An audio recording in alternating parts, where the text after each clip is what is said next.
वो कहते हैं ना, एक तरफ बर्बाद बस्तियां, एक तरफ हो तुम। एक तरफ डूबती कश्तियां, एक तरफ हो तुम। सारा पानी चूस रहे हो, नदी समंदर लूट रहे हो। गंगा यमुना की छाती पर कंकड़ पत्थर कूट रहे हो। जिस दिन डोलेगी ये धरती, सर से निकलेगी सब मस्ती। महल चौबारे बह जाएंगे, खाली रोखड़ रह जाएंगे। बूंद बूंद को तरसोगे जब, बोल व्यापारी तब क्या होगा। Hello everyone, welcome back to my channel. आज हम बात करेंगे जोशी मठ पर आई एक प्रलय के बारे में। जोशी मठ उत्तराखंड राज्य के चमोली जिले में बसा एक हिंदुओं का प्रसिद्ध ज्योतिष पीठ है। ये वही स्थान है जहाँ शहतूत के एक पेड़ के नीचे गुरु शंकराचार्य को ज्ञान की प्राप्ति हुई थी और यही उन्होंने अपना प्रथम मठ बनाया था। ये बद्रीनाथ धाम का एक अभिन्न अंग है। इसके अलावा ये चाइना बॉर्डर के पास है। यहाँ आर्मी और आईटीबीपी के लिए एक ज़रूरी रोड है। सर्दियों में जब बद्रीनाथ के कपाट बंद हो जाते हैं तो यहाँ विष्णु जी के मंदिर में भगवान बद्री की प्रतिष्ठा की जाती है।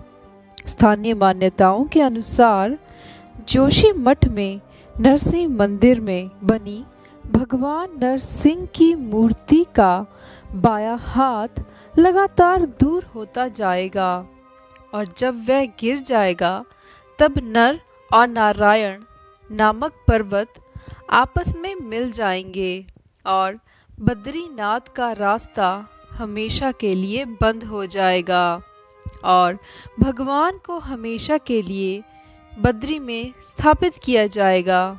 ये मान्यता आजकल सच होती नजर आ रही है।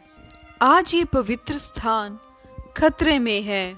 यहाँ के घरों में अचानक बड़ी बड़ी दरारें आ गई हैं और ये स्थान अब भूमि के अंदर धंसता जा रहा है। बताया जा रहा है कि ये 85 मिलीमीटर पर ईयर की स्पीड से भूमि के अंदर धंस रहा है।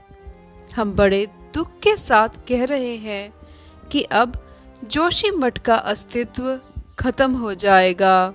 अब कोई भी ताकत इस प्रलय को रोक नहीं सकती। चलिए अब इसके कारणों को जानने की कोशिश करते हैं। साइंटिस्ट और जियोलॉजिस्ट का दावा है कि ये एरिया लैंडस्लाइड मटेरियल से बना है। इसकी नींव कमज़ोर है। 1939 में एक पुस्तक सेंट्रल हिमालय प्रकाशित हुई जिसमें ये दावा किया गया कि जोशी मठ एरिया एक बड़े लैंडस्लाइड मटेरियल पर बना है। इस जगह की हिस्ट्री में पहले भी ऐसे कई वाक़ये हुए हैं। ऐसा कहा जाता है कि करीब 1000 से 1400 साल पहले यहाँ कथ्यूरा डायनेस्टी थी। तब भी यहाँ ऐसी ही स्थिति उत्पन्न हुई और राजवंश ने ये एरिया छोड़ किसी अन्य जगह पर अपनी डायनेस्टी शिफ्ट की। 1976 में भी ऐसे ही वाक़ये देखने को आए।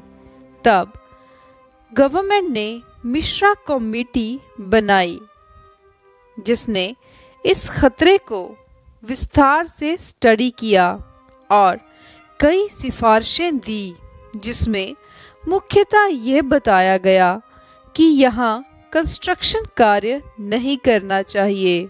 अगर आवश्यकता हो तो बड़े अध्ययन के बाद ही कंस्ट्रक्शन कार्य करना चाहिए।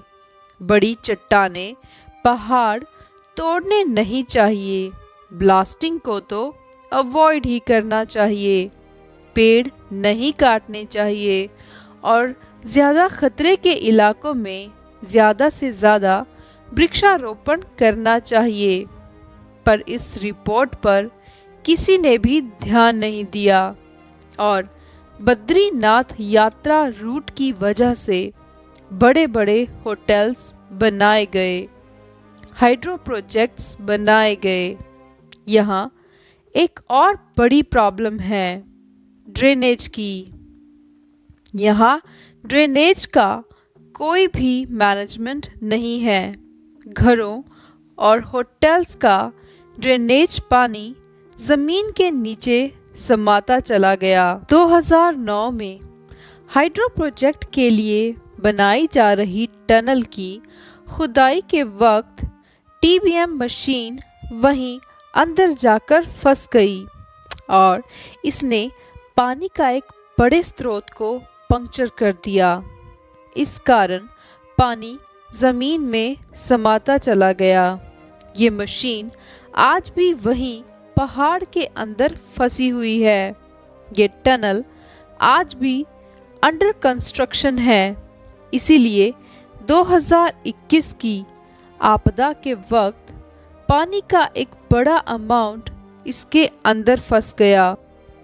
वैक्यूम होने के कारण ज़मीन नीचे धंसती चली गई।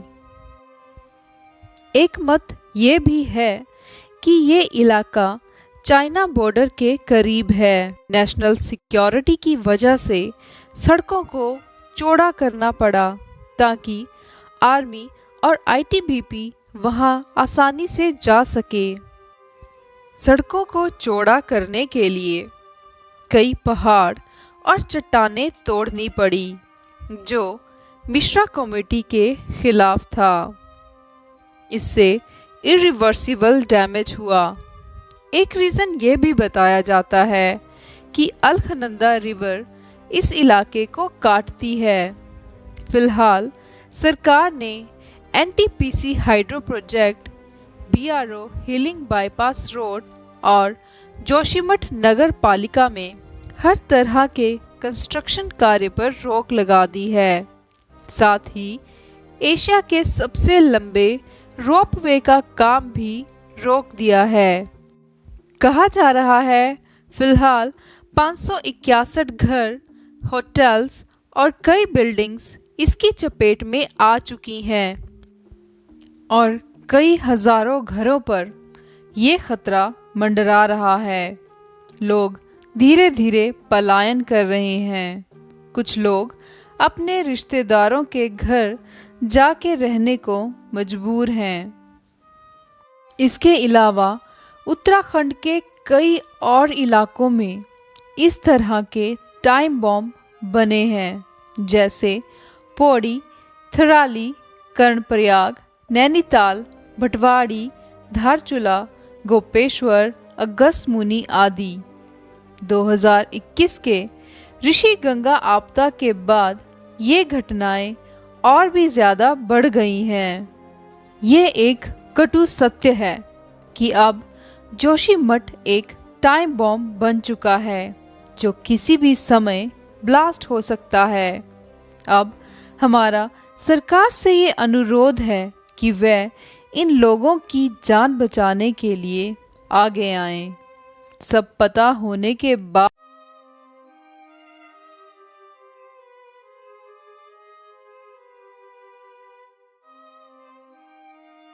कि ये इलाका धरती में समा रहा है।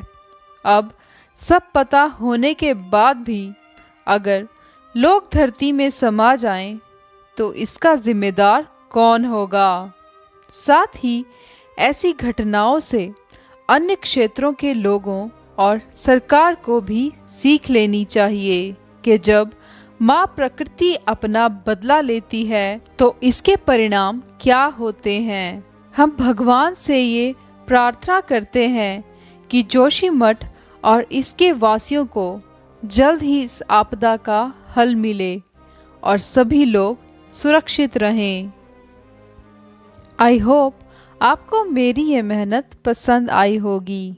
सो प्लीज़ मेरे चैनल को सब्सक्राइब और वीडियो को लाइक और शेयर करना ना भूलें। Thank you.